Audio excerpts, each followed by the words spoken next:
Self fulfilling ప్రొఫెసీ ఎప్పుడైనా వినున్నారా ఈ మాట? అదేనండి, మనం పదే పదే మనం మెదడుకి ఇచ్చేటటువంటి ఇన్స్ట్రక్షన్స్. మనం రోజులో చాలా మాటలు మాట్లాడుతూ ఉంటాం, మనకు సంబంధించినవి, సమాజానికి సంబంధించినవి, మన చుట్టూ ఉన్న వాళ్ళకి సంబంధించినవి. అయితే మనకు సంబంధించిన మాటలు మన మెదడుకి ఎలాంటివైతే ఇన్స్ట్రక్షన్స్ ఇస్తామో మన భవిష్యత్తు కూడా అలాగే నిర్ణయించబడుతుంది. అదేంటి, మాటలతో భవిష్యత్తు ఎలా నిర్ణయించబడుతుంది అనుకుంటారా? నిజమేనండి.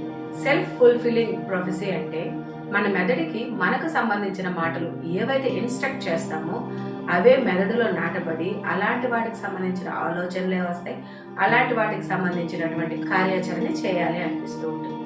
ఫర్ ఎగ్జాంపుల్ చూద్దాం. నేను చాలా బాగా చదువుతాను, మంచి మార్కులు తెచ్చుకుంటాను, ఎలాగైనా సరే నాకంటూ ఒక మంచి భవిష్యత్తు నిర్ణయించుకుంటాను అని నాకు ఆ సెల్ఫ్ కాన్ఫిడెన్స్ ఉంది అని నీ మనసుకు చెప్పుకుంటూ ఉన్నావు అనుకోండి, అవే మాటలు నీ మైండ్లో ఫుల్ఫిల్ అవుతాయి. వాటికి సంబంధించినటువంటి యాక్టివిటీసే నీ మైండ్ నిన్ను ఉత్తేజపరిచే విధంగా ఆలోచింపచేస్తుంది. తదనుగుణంగానే నీ భవిష్యత్తు కూడా నిర్ణయించబడుతుంది, అలాగే నీ లైఫ్ కూడా లీడ్ చేయబడుతుంది. అలా కాకుండా నాకు ఎలాంటి శక్తి లేదు, నేను అస్సలు చదవలేను, నా లైఫ్ ఎప్పుడు ఇంతే, నా జీవితం అంతా కష్టాలే అని ఒక నెగిటివ్ థాట్స్ని నీ మైండ్ ఇంట్రాక్ట్ చేస్తూ ఉన్నావు అనుకోండి, నీ మైండ్లో అలాంటి విత్తనమే నాటపడి అలాంటి ఆలోచనలే మొలకెత్తుతూ అలాంటి ఆలోచనలే ఫీడ్బ్యాక్ నీకు బయటకు వస్తాయి. తదనుగుణంగానే నువ్వు ఏ పని చేయాలన్నా ఒక నిరుత్సాహం, ఎప్పుడు నా లైఫ్ ఇంతే అనేటటువంటి ఒక ఆలోచన, అలాంటప్పుడు నీ భవిష్యత్తు కూడా అలాగే నిర్ణయించబడుతుంది కదా. అందుకే పెద్దలు అంటూ ఉంటారు, వాక్ శుద్ధి ఉండాలి అని, మంచి మాటలే మాట్లాడాలని. ఎందుకో తెలుసా, మన నాలుగు పైన సరస్వతి దేవి ఉంటుంది అంటారు.